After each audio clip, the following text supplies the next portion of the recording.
Hello, Forecaster here, and we are back for episode 54. And as you can see, I made a few more charging stations with dispenser upgrades. Only one still have a... the old one is the only one that has a speed upgrade though.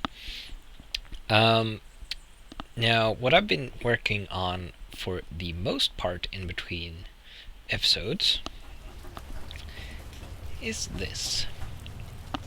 So before, the oil reservoir had a sort of slanted ceiling, and I didn't like that for two reasons. The first one was that it took up a bunch of space.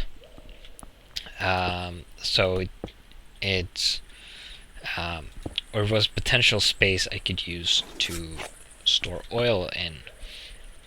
But the primary reason was that it was unstable and couldn't actually support the ceiling for like I thought it would be when I built it. So to solve those problems, I have been removing that old structure simply and started replacing it with a flat ceiling. But since I don't have the old support structure anymore, I needed to put in pillars to help keep the floor up. So this is the result as it is currently. Previously I had these kind of supports, but I'm now replacing them with these because I needed some more support, because as you can see I couldn't get these blocks here to stay.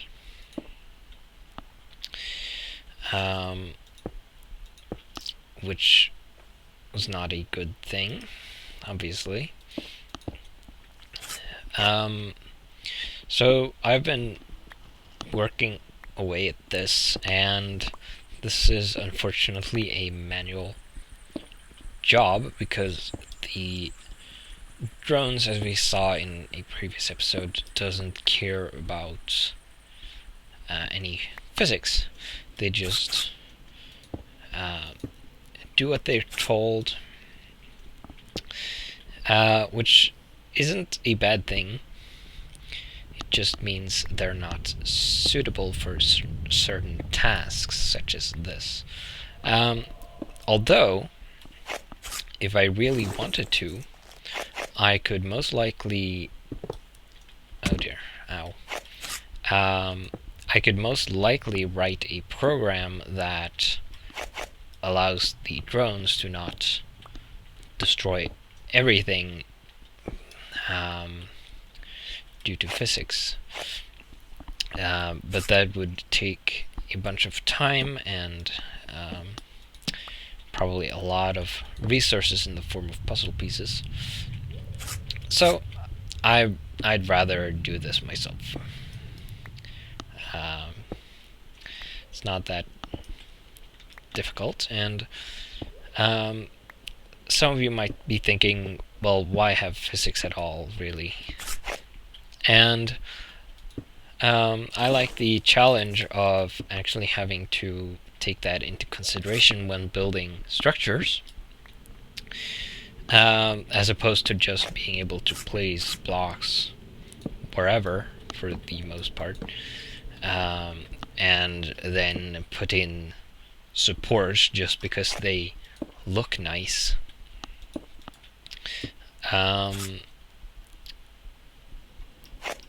So yeah, it's an added challenge, and it makes I think it's a good feeling that you've built a structure that both looks nice and is structurally sound, meaning it stays up.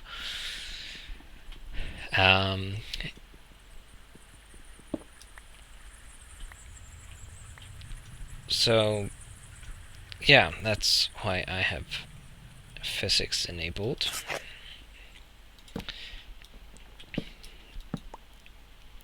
It also makes exploration a little more exciting because you have the possibility of cave-ins and avalanches,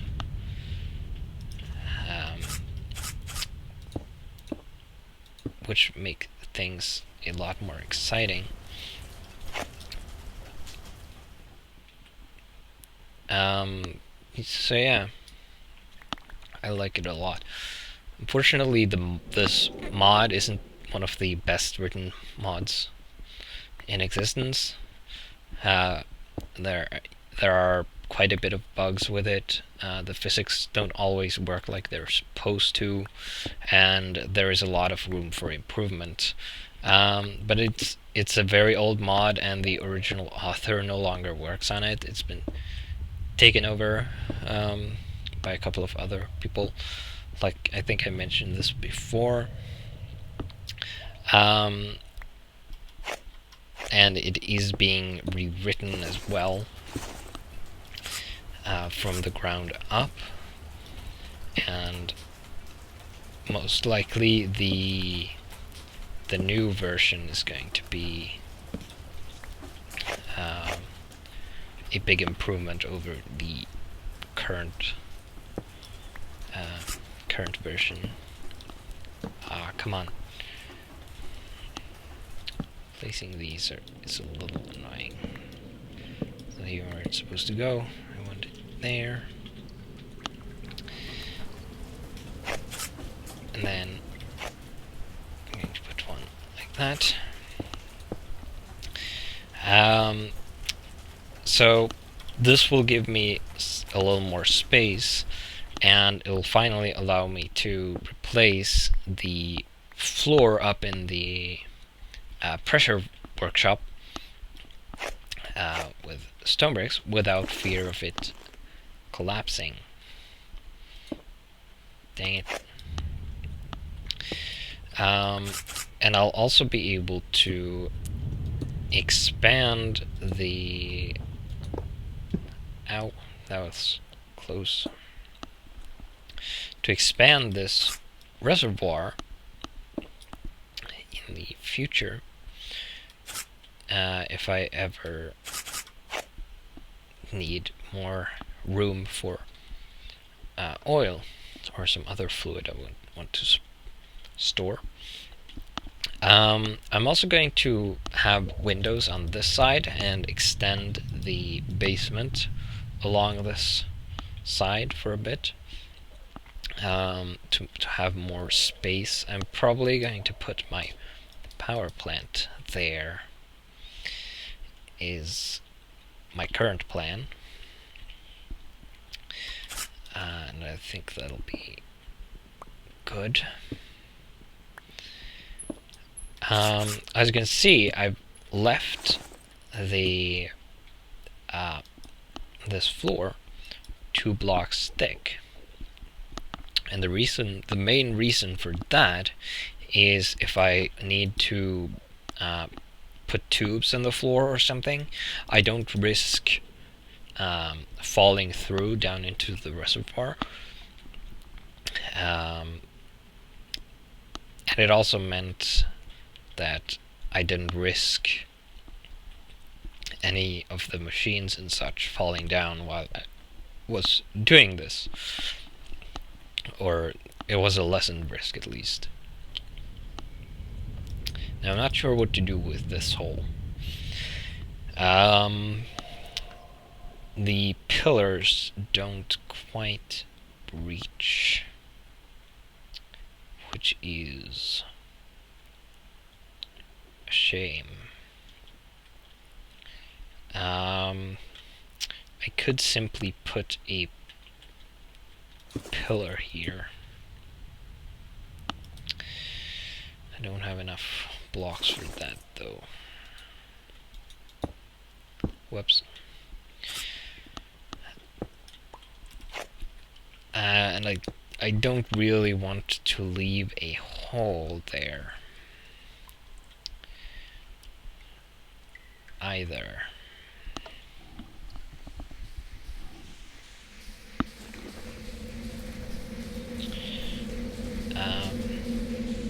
Here's an example of a drone being stuck. This most likely has gasoline in its internal tank, and it's waiting for space here so it can empty that gasoline out and go get some more, probably, or do something else.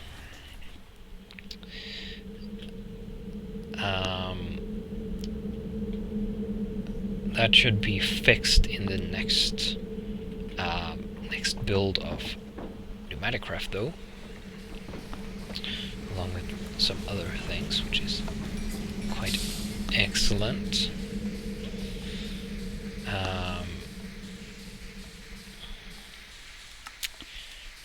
Yep.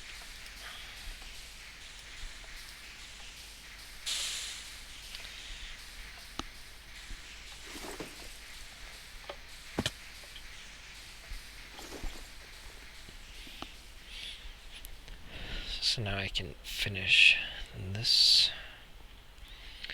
I suppose I'll have to leave this pillar here.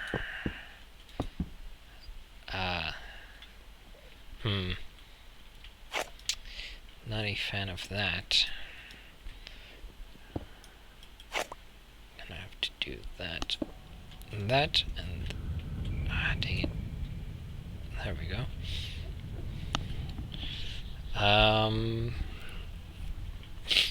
Yeah, that will do, I guess.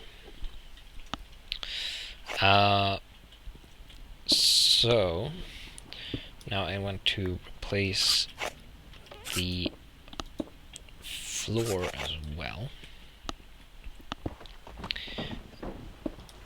and I'm going to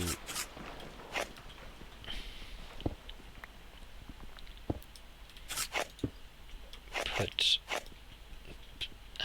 blocks under the pillars to avoid the collapsing problem with the drone, the potential collapsing problem. That should do it.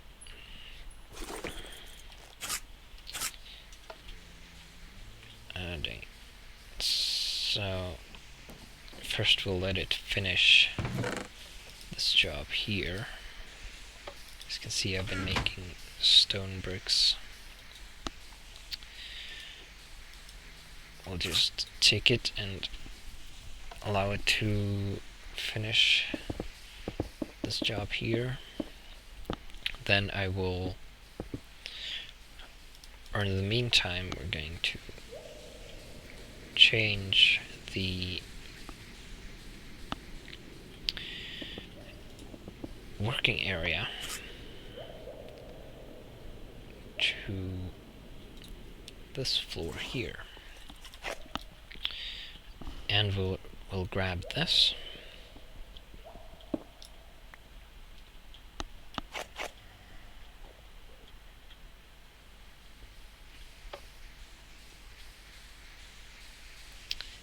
I'd missed the hopper. Oh well.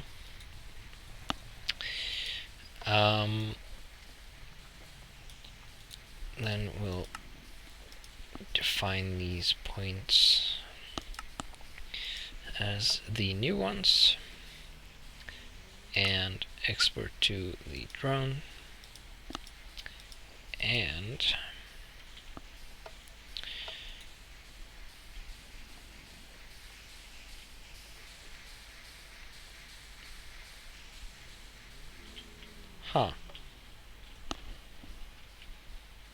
oh, I see. Right. That happens to be the shortest way around to the first target block I guess. Yeah. It's my old mine happens to be right under here.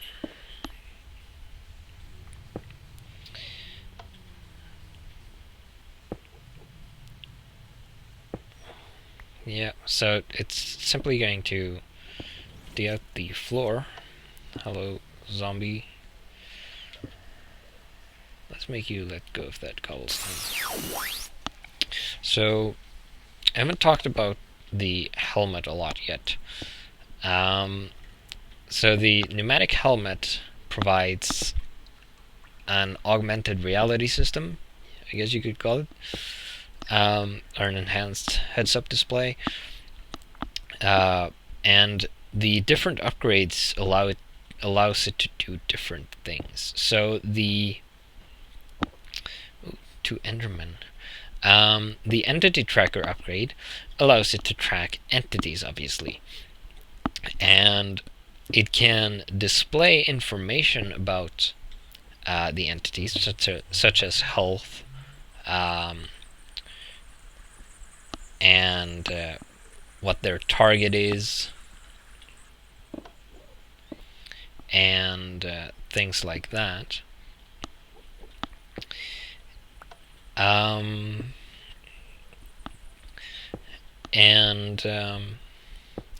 They will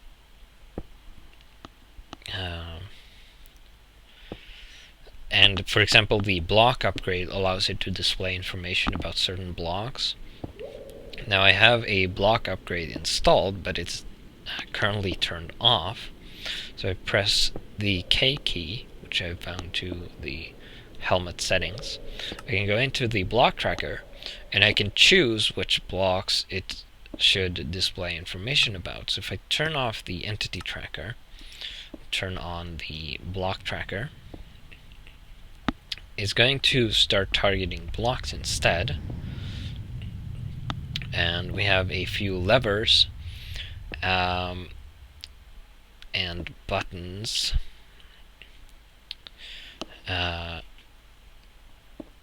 I can, for example, have it target Industrial Craft 2 power blocks. Unfortunately, that makes it target anything that implements or is a part of the Industrial Craft 2 power system, which includes all the cables, which I have a lot of, and that makes things even laggier than usual.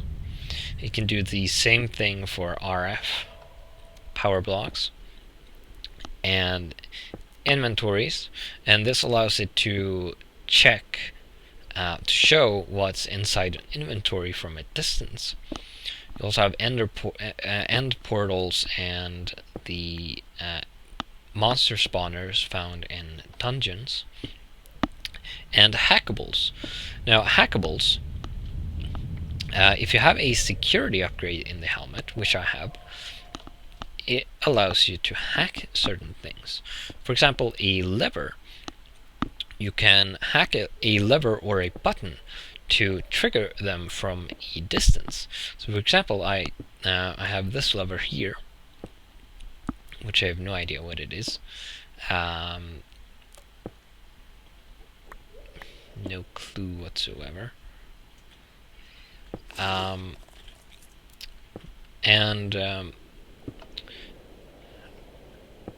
We have this one here, which is probably the turn off for the steam engine. And if I wanted to, I could hack them to toggle the levers or just press the buttons. We have a button here, which is the button for the electric engine on the smeltery. And you can also hack certain entities, but that of course requires you to have an entity tracker. So if we turn off the block tracker again, turn on the entity tracker, you see we can hack the drone like I did in the last episode, and that will force it to return to me and follow me around. We can hack Endermen, which will keep them from teleporting. You can hack. Oh, cool, nice. You can hack skeletons and zombies to disarm them, and what that does is destroys any equipment they have. So if they're holding a weapon,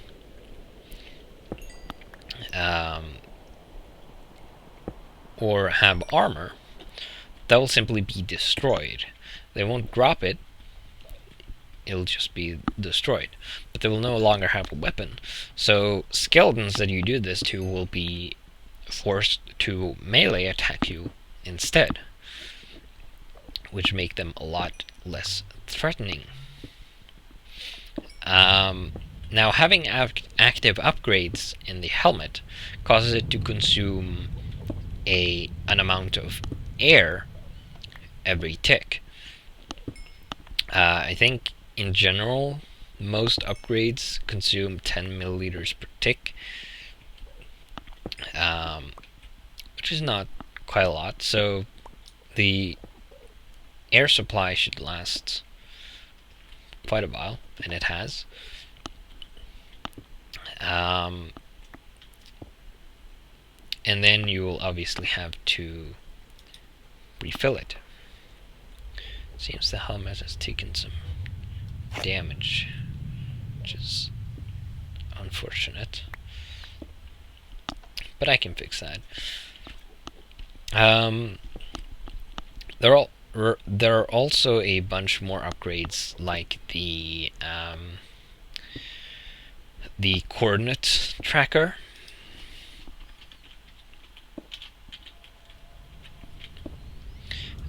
Which works in the pneumatic helmet, and it allows you to, for example, you can have the helmet find a path to the surface if you're down in a cave or something similar. And I believe it has a few more features. I'm not sure what this does in the helmet. This doesn't work in the helmet. This obviously just increases the amount of air it can store.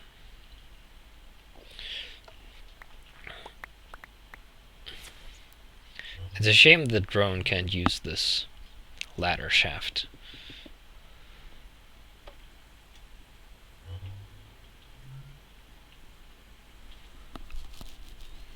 Oh, I thought it ran out of air.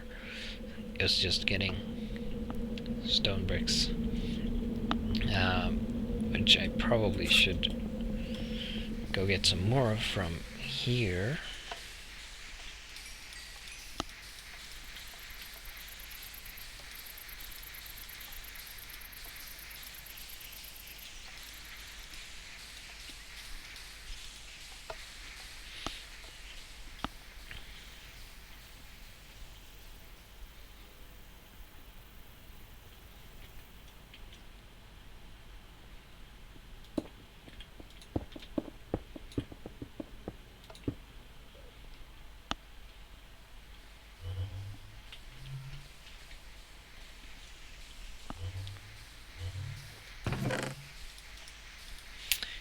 Seems to have plenty of them, though.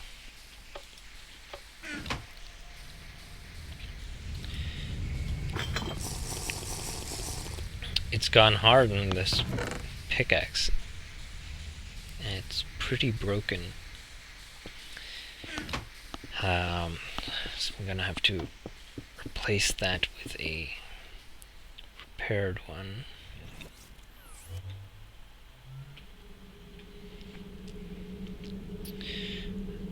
Still says need glass, because I haven't changed it yet. It seems the program is working nicely now. Quite nicely indeed.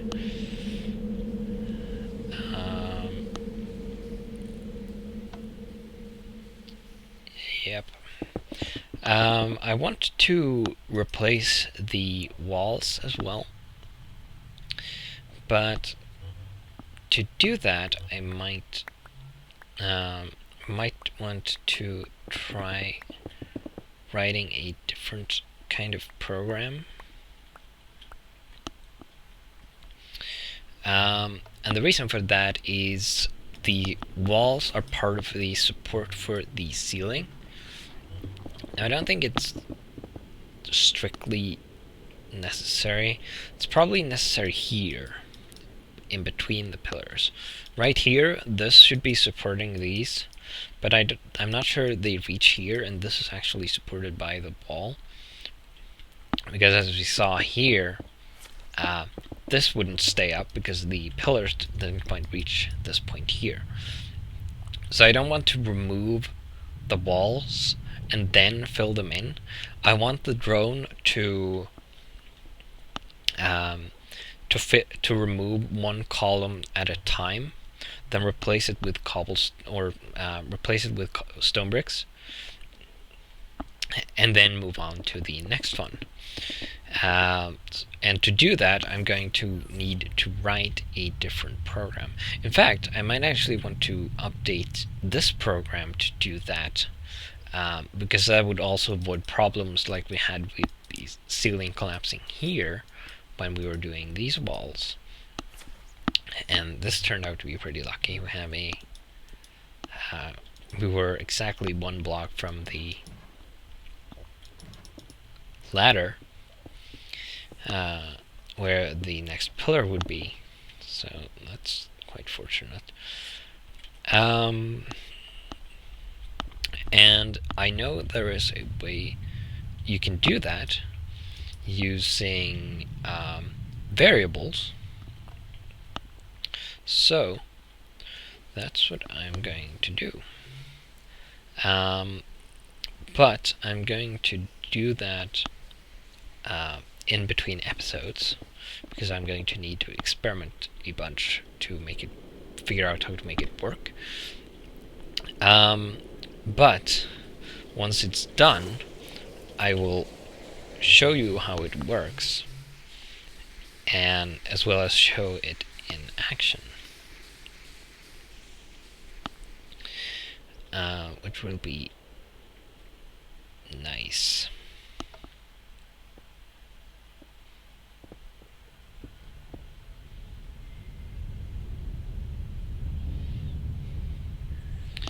And it's done.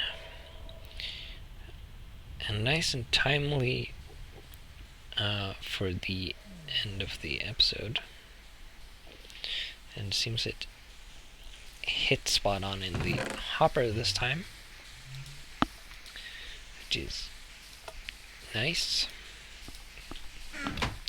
And with that, I'm going to update the program once again, and then I will see you in the next episode.